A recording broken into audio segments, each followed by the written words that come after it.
Remercions le Seigneur ce matin, cet après-midi, parce que nous avons la grâce de se tenir ici devant vous pour partager la parole de Dieu. Seigneur, nous nous humilions devant toi parce que tu nous as permis de se tenir ici pour proclamer ta gloire. Seigneur, tu es fidèle. Que ta parole descende et que ta gloire soit manifestée.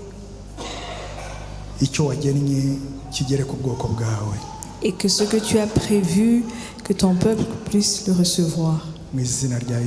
Au nom de Jésus. Amen. Amen. Alléluia. Amen.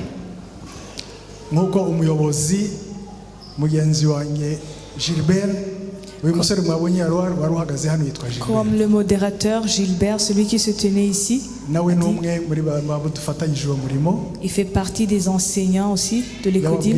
Yabibukije yuko iki cyumweru ari cyumweru cya Ecodim. Il vous a rappelé que c'est la semaine de l'Ecodim. Rero muri iki cyumweru kije mu gihembwe cy'umuryango. Et dans cette semaine qui fait partie du trimestre de la famille, muziko igihembwe cy'umuryango gifite umutwe w'amagambo wo kuvuga kwifata no kwihangana. Vous savez que le thème de ce trimestre c'est à propos de la maîtrise de soi et de la patience. Natwe n'uwo mutwe duhamamo. Et on va demeurer dans ce thème. Ariko nkuko mubibona hariya, mais comme vous le voyez là-bas, turabiganisha ku bana. On va orienter ça vers les enfants. Menya uwo mubana ubashe kwifata no kwihangana. Connais la personne avec qui tu vis pour pouvoir se maîtriser, être patient. Et spécialement pour les enfants. Même si on va parler des enfants, on l'a dit mardi quand on a commencé. Mais il y avait beaucoup qui n'étaient pas là. C'est pour cela qu'on va répéter ça encore. On doit se connaître entre nous. Et les parents doivent se connaître. Les enfants doivent se connaître entre eux. Et les parents doivent connaître les enfants.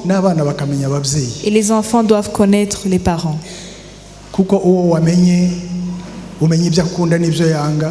Parce que quand tu connais quelqu'un, tu sais ce qu'il aime et ce qu'il n'aime pas. Et ça t'aide à savoir comment se comporter envers lui. Et tu sais comment tu vas être patient.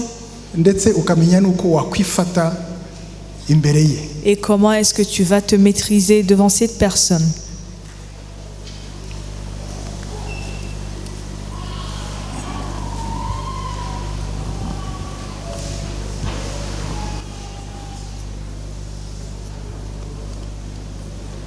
Alléluia. Amen. Hariya ndagira ngo turore dutangira aya magambo. En commençant, j'aimerais qu'on puisse voir ces paroles. Imana yaremye umuntu mu buryo bw'umwihariko.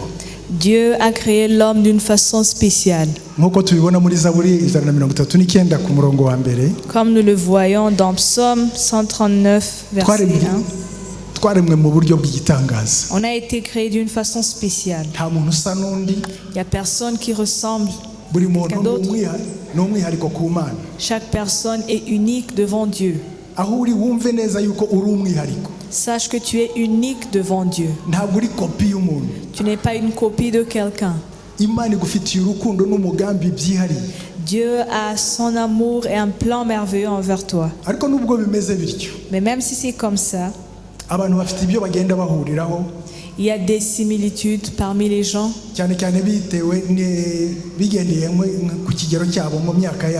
Et cela dépend surtout de l'âge qu'ils ont. Mais pour les enfants, il y a une spécialité.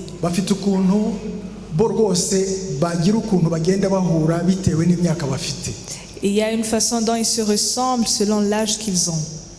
niyo mpamvu rero abana turi buze kubaganiraho mu buryo nanone bw'umwihariko. C'est pour cela qu'on va parler des enfants d'une façon spéciale aussi. Kuko abana barahinduka cyane baba bakiri bato. Parce que les enfants changent beaucoup. Bahinduka mu mibiri yabo. Ils changent physiquement. Bahinduka mu mitekerereze yabo. Ils changent dans la manière dont ils pensent. Bahinduka mu marangamutima. Ils changent dans leurs émotions. Bahinduka mu myizerere n'ukuvuga mu by'umwuka. Ils changent spirituellement. Nabo bagenda bahinduka. Ils changent. Alors il y a beaucoup de similitudes par rapport à leur âge. Même si c'est ainsi,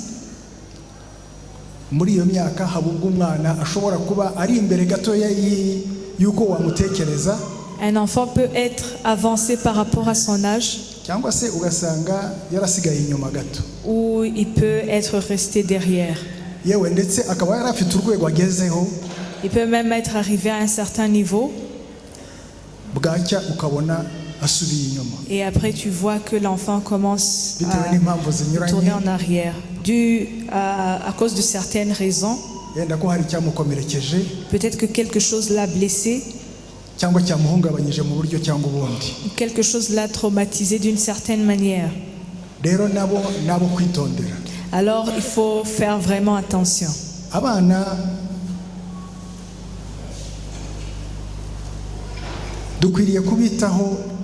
Nous devons choisir.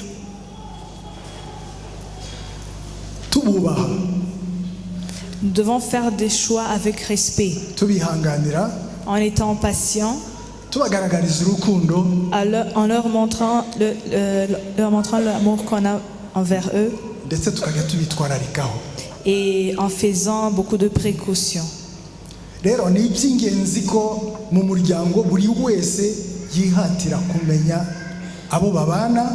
Alors c'est très important de connaître les personnes avec qui tu vis, surtout les enfants. Et la Bible parle de la connaissance. Nous allons lire.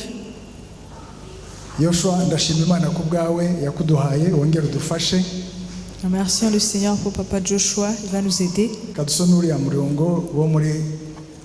Nous allons lire ce passage dans Osée 4:6.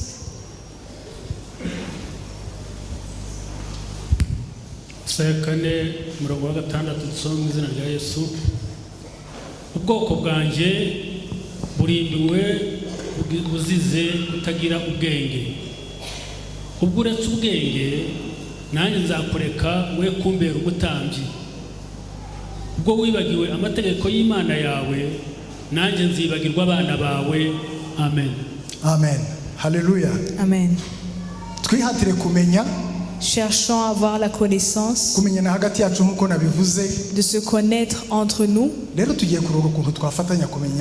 Alors nous allons voir comment on peut connaître nos enfants.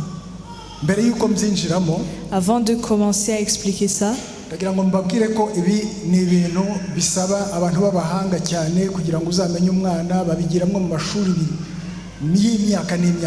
j'aimerais vous dire qu'il y a beaucoup de gens qui font des études spécialisées pour connaître les enfants. Peut-être que même parmi vous, il y a des gens qui sont des experts dans la matière, qui ont étudié ça à l'université. Mais ce qu'on veut vous donner ici, c'est un peu réveiller cette soif de connaître, pour que ça puisse aider les enfants.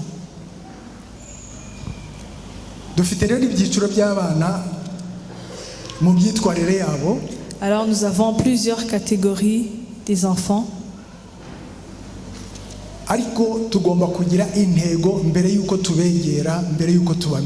Mais nous devons avoir un objectif avant de les connaître. Le monde est très intelligent.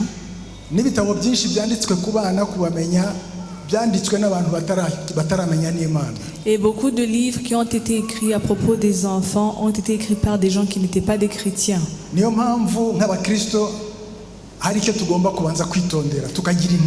C'est pour cela que nous les chrétiens, nous devons faire attention et avoir un objectif. Et de savoir comment on va se comporter. J'aimerais parler de deux choses. Twayobora umwana tugomba kumenya yuko ibyo twiga tugomba kongeraho gushaka ubuyobozi bw'umwuka wera. Dans tout ce qu'on apprend à propos des enfants, on doit ajouter la direction du Saint-Esprit. Tugomba kubisengera. On doit prier pour ça. Nkuko tubibona mu Baroma 8:4. Comme nous le voyons dans Romains 8:14. Abayoborwa n'umwuka wera nibo bana b'Imana. Car tous ceux qui sont conduits par l'Esprit de Dieu sont fils de Dieu. Alléluia. Amen.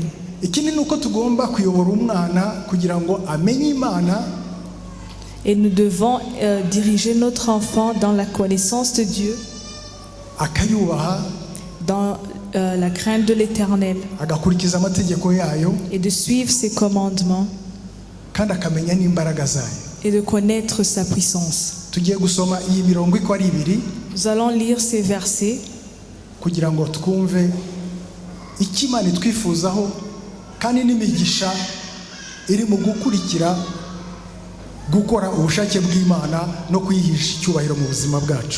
pour savoir ce que Dieu attend de nous et les bénédictions qui viennent quand on fait la volonté de Dieu.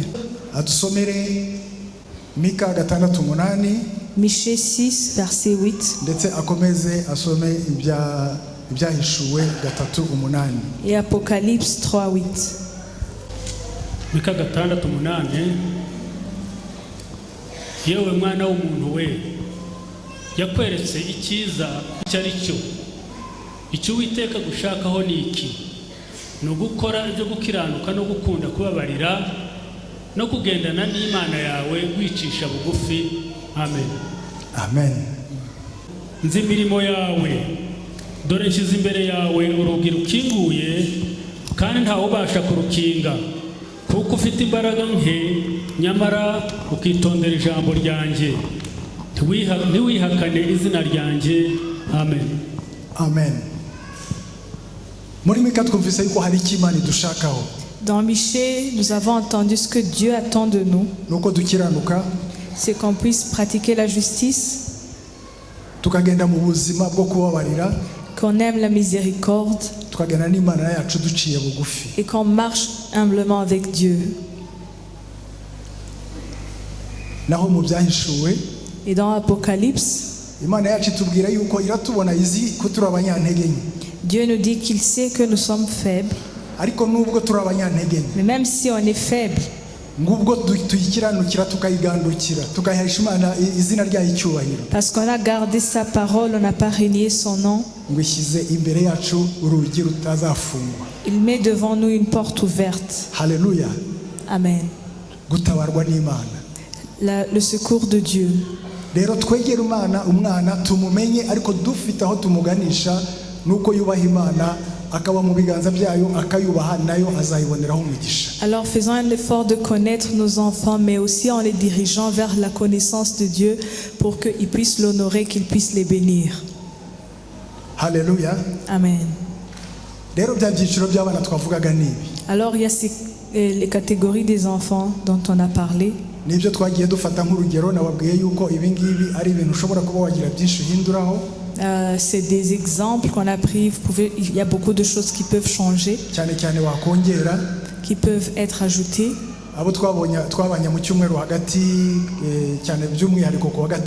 Ce qui était ici vendredi, vous allez voir qu'il y a beaucoup de choses que j'ai résumées. Mais ceux qui veulent aussi les enseignements détaillés peuvent les avoir.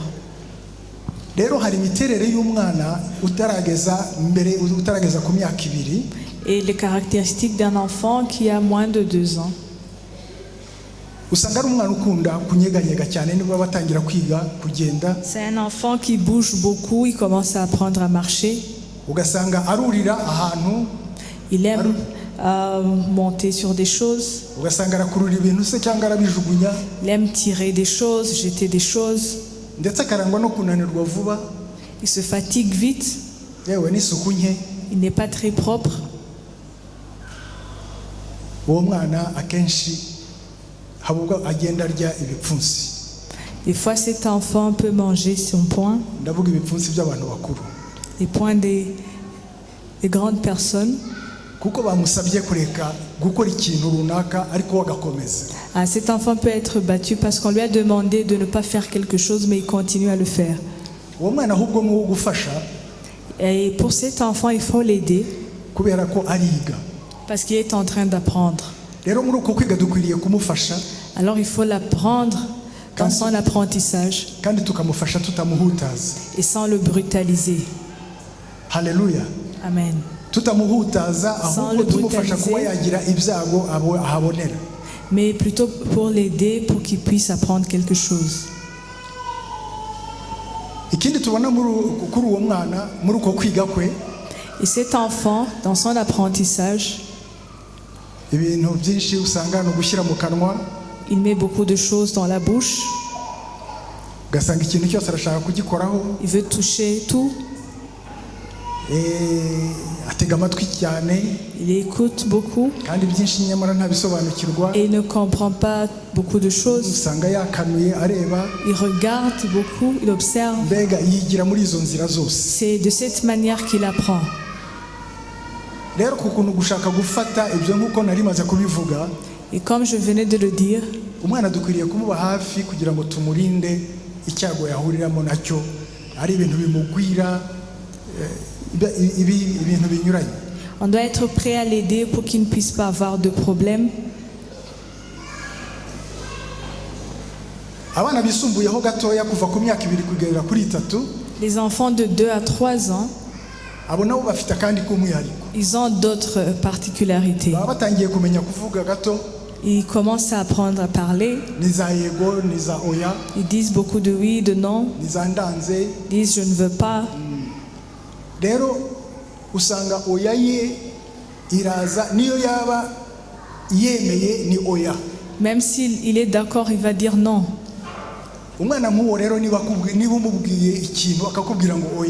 Alors si tu lui dis quelque chose et il te dit non, ne pense pas à ce non qu'il vient de dire. Attends et vois ce qu'il va faire. Tu peux lui dire viens ici. Te dit non. Et il vient vers toi. Il y a ceux qui disent il dit non mais ce qu'il fait c'est oui. C'est les enfants. Si tu ne sais pas ça, tu vas être très brutal avec lui et ça va l'affecter.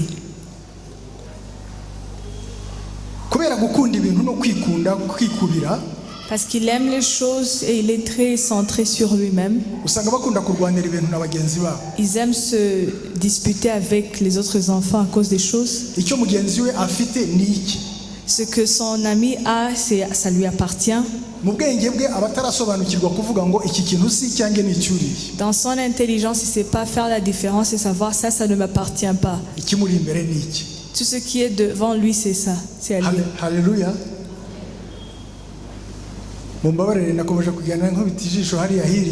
J'ai continué à regarder de ce côté. C'est comme ça. Alléluia. Amen. Alors toutes les choses lui appartiennent. Et ils vont se battre.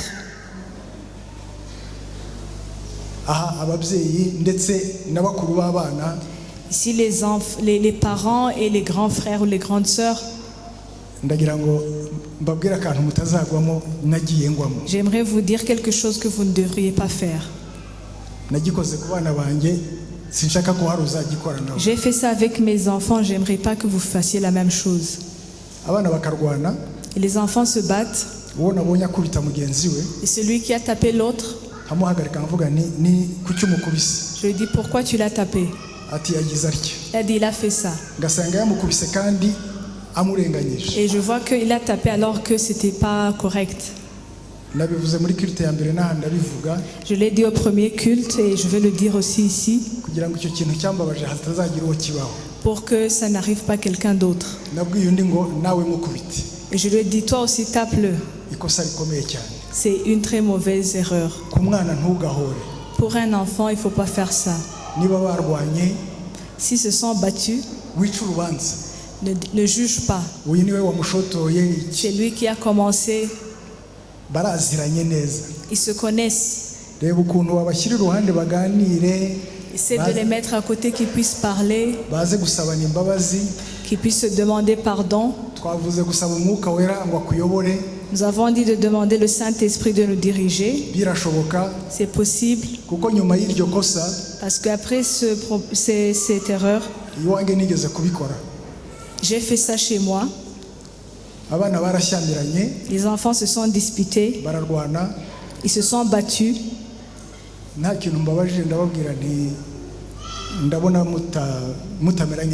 Et je leur ai dit, je pense que ça ne va pas très bien. Et je leur ai rappelé la parole de Dieu, que celui qui a fait du mal doit demander pardon. Et je ne sais pas comment ça a commencé. Allez là-bas à côté et allez me dire ce que vous allez faire. Mais c'était quelque part où je pouvais voir. Et ils sont venus, ils ont demandé pardon. Et j'ai remercié le Seigneur. Alors c'est possible. Alléluia. Amen. Les enfants aiment détruire les choses.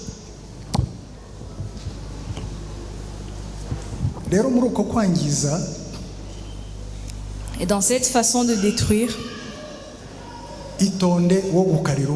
ne sois pas brutal envers l'enfant. Mais plutôt montre-lui ce qu'il a fait. Montre-lui qu'il y a quelque chose qu'il a fait qui n'est pas correct. S'il a détruit la télé, montre-lui qu'il ne va pas pouvoir voir demain la télé. L'émission qu'il aime, c'est un exemple. S'il a cassé une tasse qu'il aime, montre-lui qu'il a perdu quelque chose, mais avec bonté. Alléluia. Amen. Je disais qu'il y a des grands frères. Ils ont aussi leur comportement. Et il y a une façon aussi de les traiter. Ils posent beaucoup de questions.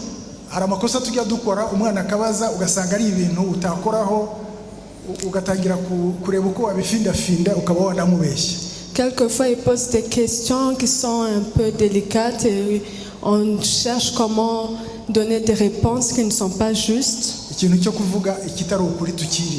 On doit apprendre à ne pas mentir aux enfants.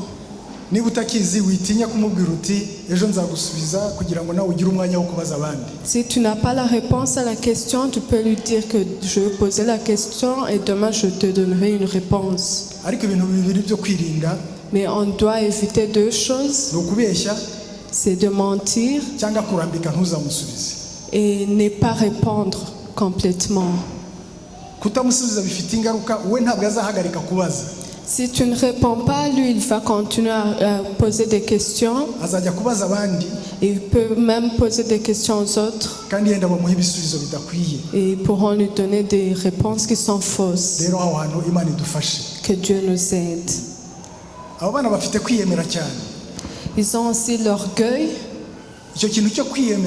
Et cet orgueil, vous ne devez pas les brutaliser.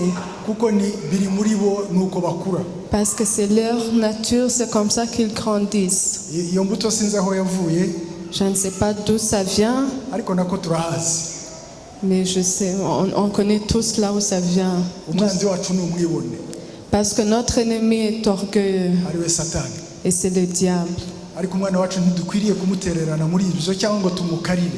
Et on ne doit pas abandonner nos enfants quand ils sont orgueilleux ou les brutaliser. L'une des façons qu'on peut utiliser pour l'aider, C'est de lui complimenter chaque fois qu'il fait de bonnes choses. Mais si tu trouves qu'il est orgueilleux et qu'il se vante quand il n'a rien fait, qu'il se vante avant d'agir, pose-lui la question avec douceur si vraiment il a fait la chose. Ça va l'humilier.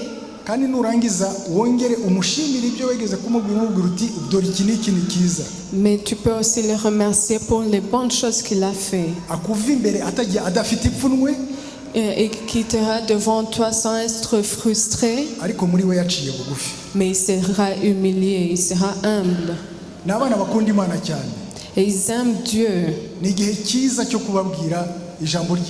C'est un bon moment de leur prêcher, de leur dire la parole de Dieu. Alléluia. Amen.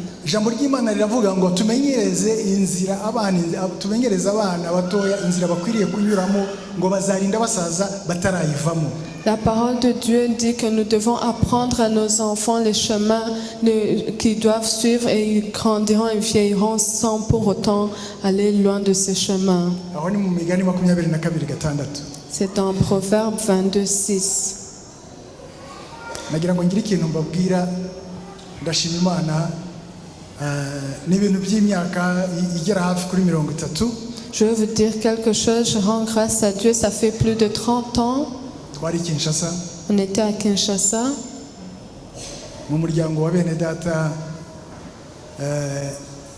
Papa Rudahunga. Dans la famille de Papa Rudahunga. Et Maman Adélie. Et Maman Adélaïde. À Kinshasa higeze kuba pillage. À Kinshasa, il y avait eu les pillages. Abantu barasahura. On est venu les piller. Barasenga nyina ho mu rugo ndavuga kwa Rudahunga. Et chez Papa Rudahunga, on a prié. Ariko nubwo bari basenze abajura baranga barinjira. Mais même s'ils avaient prié, les voleurs sont venus. Murabyumva ababyeyi babura aho bakwirwa bagira bate noneho umwana umwe muri bo. Et les enfants et les parents étaient troublés. Et ils avaient un petit enfant qui avait à peu près 4-6 ans. Aujourd'hui, c'est une grande dame. Je crois que c'est Nissia.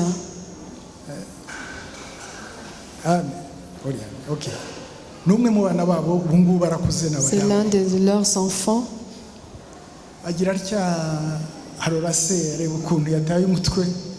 Il a regardé son père, il a réalisé qu'il était troublé. Il lui a dit, papa, nous avons prié, non?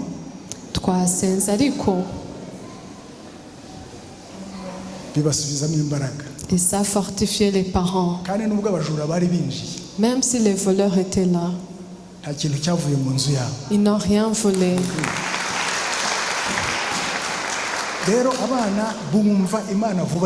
Alors les enfants de cet âge comprennent vite à propos de Dieu. Alléluia. Amen.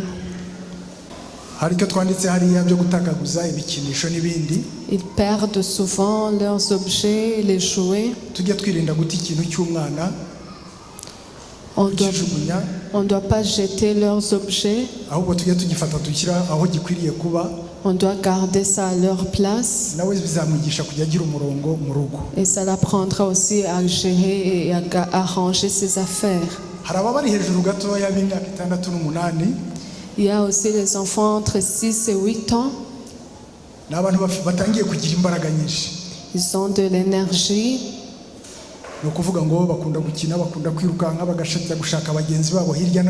Ils aiment jouer, ils aiment sauter. Rero abo bana bazajya bajya no mu bantu yenda wowe usanga bashobora kuhakura ingeso mbi bitewe nuko babona. Ils peuvent même aller chez des voisins où toi tu trouves qu'ils peuvent amener des mauvaises manières.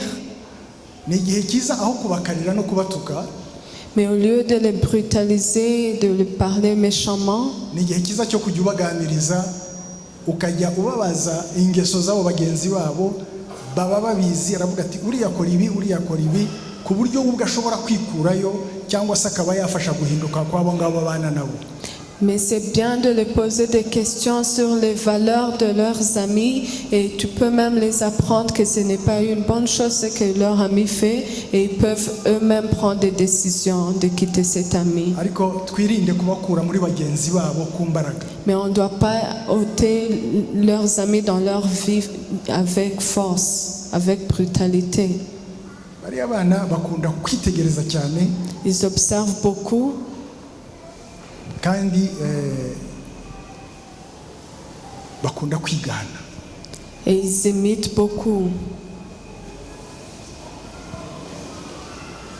Aba bana n'abana bo kwitondera. Ce sont des enfants qu'on doit être vraiment prudent avec eux. Ndakeka ko abantu bakora mu bintu bya sécurité babandi bakoresha abana batarakura umenya bagomba kuba bajya babakoresha. Les gens qui travaillent dans la sécurité, souvent ils utilisent ces enfants parce qu'ils sont vraiment attentifs. Ils peuvent aussi les utiliser. C'est entre parenthèses.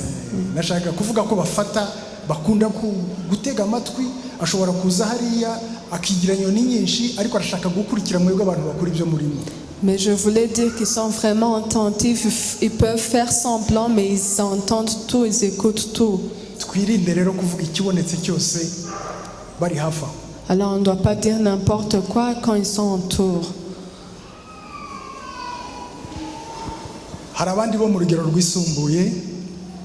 Il y a leurs grands frères qui sont entre 9 et 11 ans. Ils s'échappent.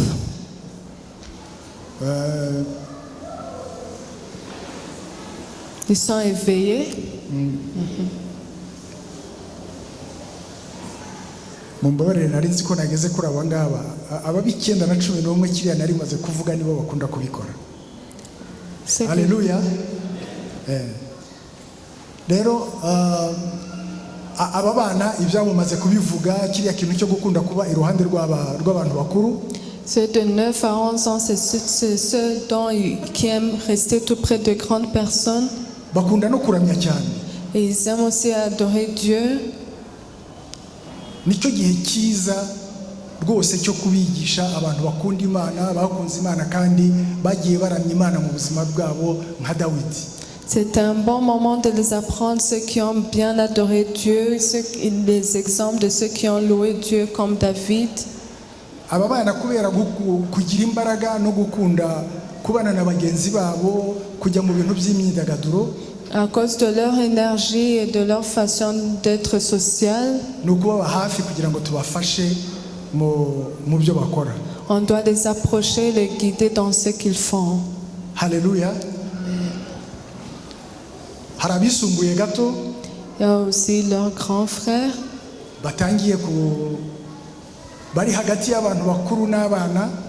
qui sont entre l'enfance et l'âge adulte. Et c'est un âge qui est difficile. Ici, on apprend souvent sur cet âge. Mais l'une des choses qu'on peut dire,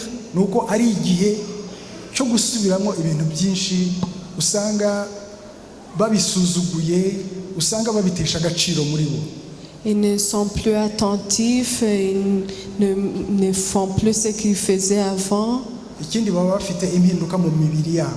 Et il y a aussi des changements dans leur corps.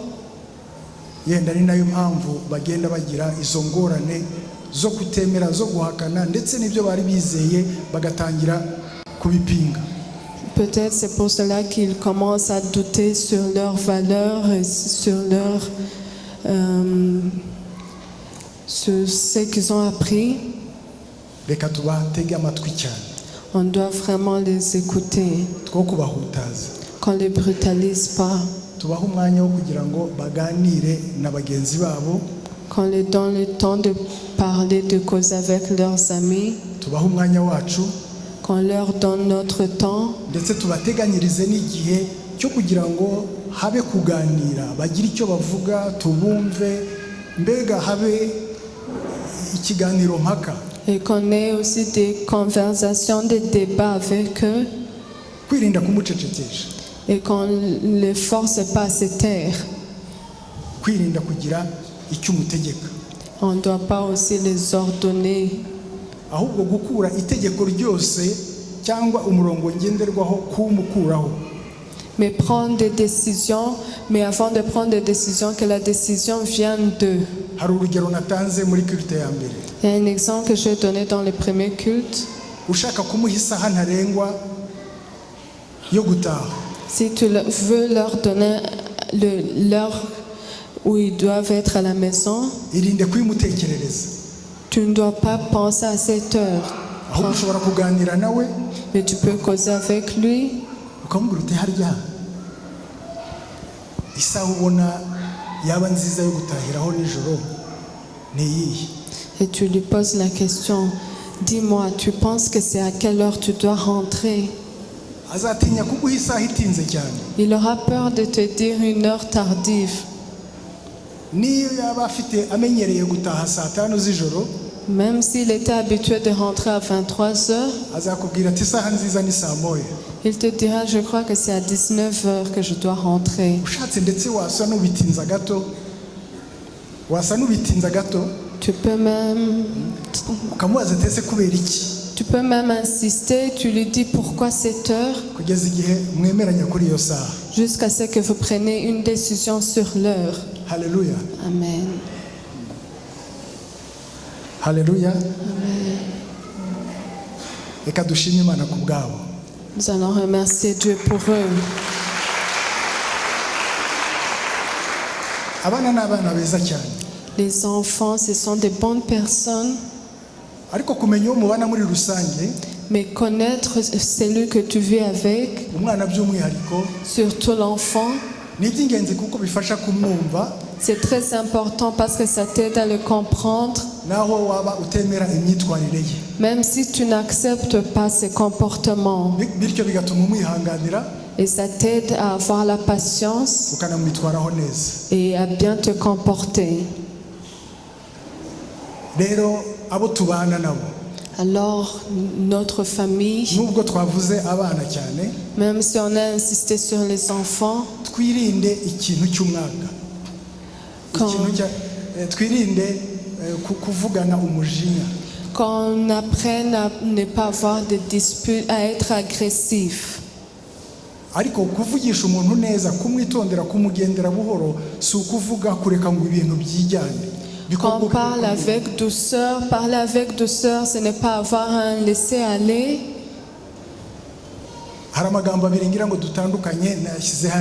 Il y a deux mots que je veux qu'on différencie.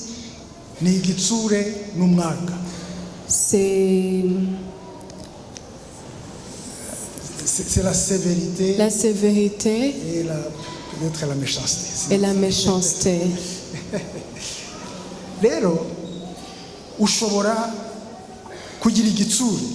Tu peux être sévère. Tu peux être sévère mais bon. Ce n'est pas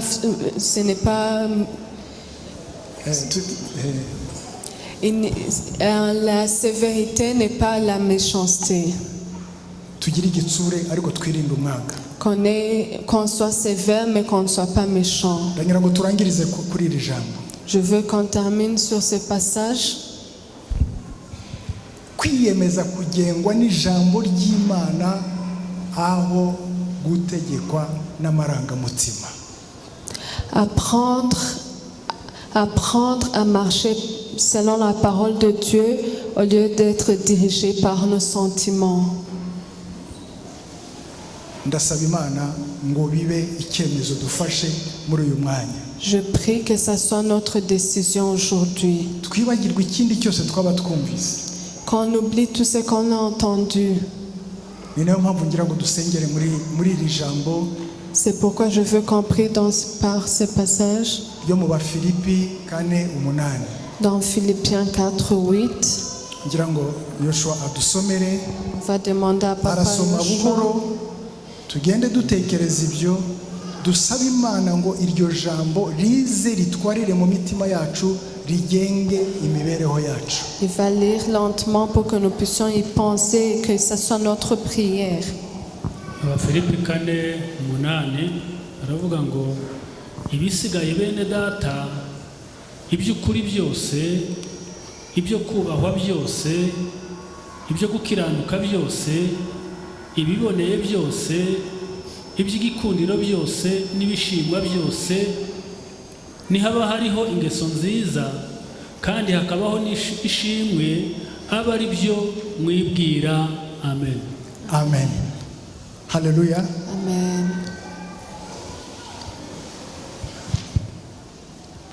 Imana ibahe umugisha. Que Dieu vous bénisse. Muryohere imiryango yanyu.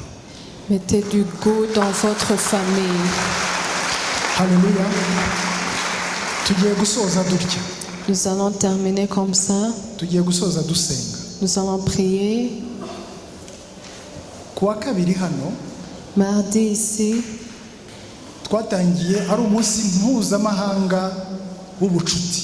C'était la journée de l'amitié au niveau international. Hari ku itariki ya 30 z'ukwezi kwa karindwi. C'était le 30 juillet. Ababyeyi bahaye abana ururabyo nk'ikimenyetso cyo kwimakaza urukundo mu rugo. Les parents ont donné une fleur à leurs enfants comme signe d'avoir l'amour dans leur famille. Kubera urukundo abana nabo bafitiye ababyeyi babo. Et l'amour que les enfants portent pour leurs parents, nabo ngo barifuza guha abo babana mu rugo ababyeyi ururabyo nk'igisubizo ku rukundo babakunda. Ils veulent aussi donner une fleur aux parents comme signe qu'ils les aiment aussi. Ikindi ndagira ngo nsohoze ubutumwa bw'abana. Je veux aussi donner le message des enfants. Twinjira hari abagiye babona aka kana. En entrant, il y a ceux dont on a donné les bonbons. Ni ka bonbon. C'est un petit bonbon. Ka bonbon kararyoha. Les bonbons, on aime tous les bonbons. Nimva imbere yanyu ndahera ko ngatamira. Si je quitte ici devant, je vais manger ça. Hano ndumva mfite isoni gatoya. Niyo mpamvu nakaririye hano. Rero batwifurije ngo nkuko bombo iryoha. Comme on aime tous les bonbons parce que c'est sucré, twiyemeze kuryohera imiryango yacu. Qu'on amène du goût dans nos familles.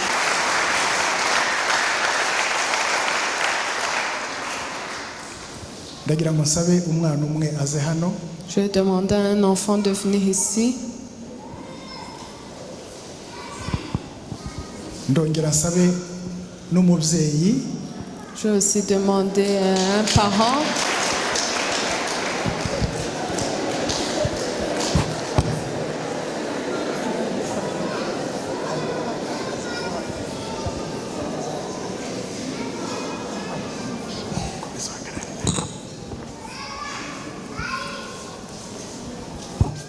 Hallelujah.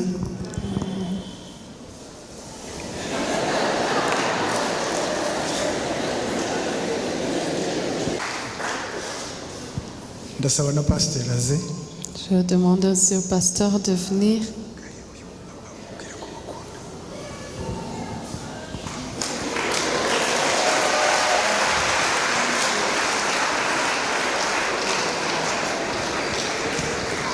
Hallelujah. Reka nsabe pasteur adusengere. Je vais demander au pasteur de prier.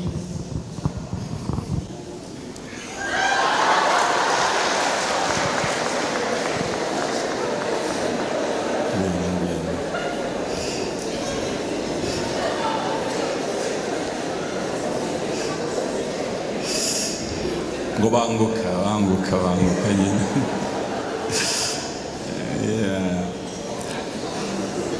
Iyi mpano batanze, Ces cadeaux qu'on a donnés, bayihaye buri mubyeyi wese uri hano. on a donné à chaque parent qui est ici.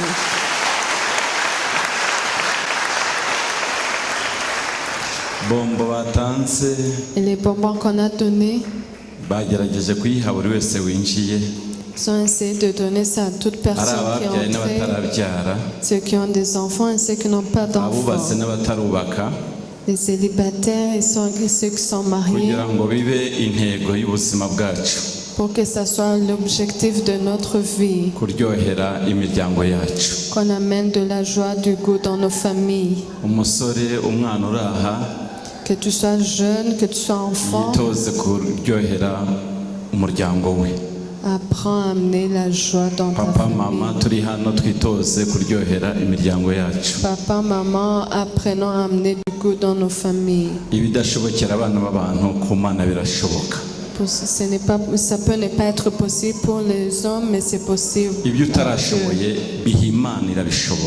Tout ce que tu n'as pas pu faire, donne ça à Dieu, il va te... uw'iburyo n'ibumoso umubaze ubanza uryohere uwo ukwegereye umusekere niba ari impano y'ijambo yimuhe, niba ari impano ya fleur yimuhe, niba hari n'igiceri cy'ijana kimuhe, niba ari inoti ya 5 yimuhe, umuryohere ukwegereye muhe rwose, umuhe inseko, umuhe kwishima, umuhe kunezerwa. niko umuryango ukwiye kumera. Amen, haleluya. Tuzamura ibiganza byacu dufatanye rero twereka Imana yuko dushobozwa byose na Kristo duha imbaraga. Imana yitirirwa imiryango yose. Mana yacu, Mana igira neza, turagushima kubw'uyu munsi. Tugushimiye abana umwandu waturutse wawe, kuko gutanga kose kwiza n'impano itunganye nibyo bivi wawe.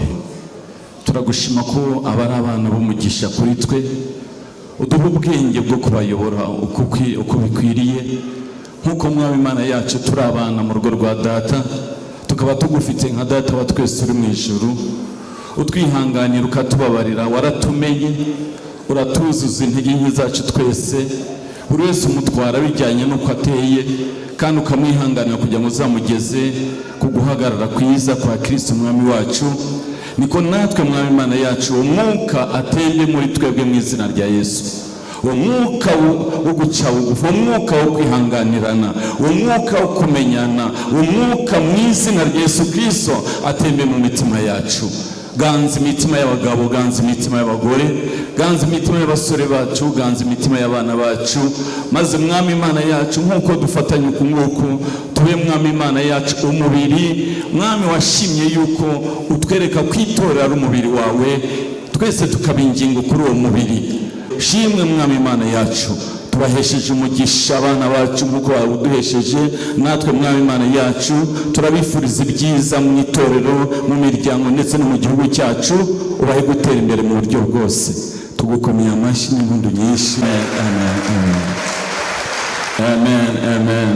Muhoberane, bishime, musekera, uhobere byibura 20 maze ubone kugenda, byibura ubabwira ijambo. Imana ibahe umugisha, murakoze cyane.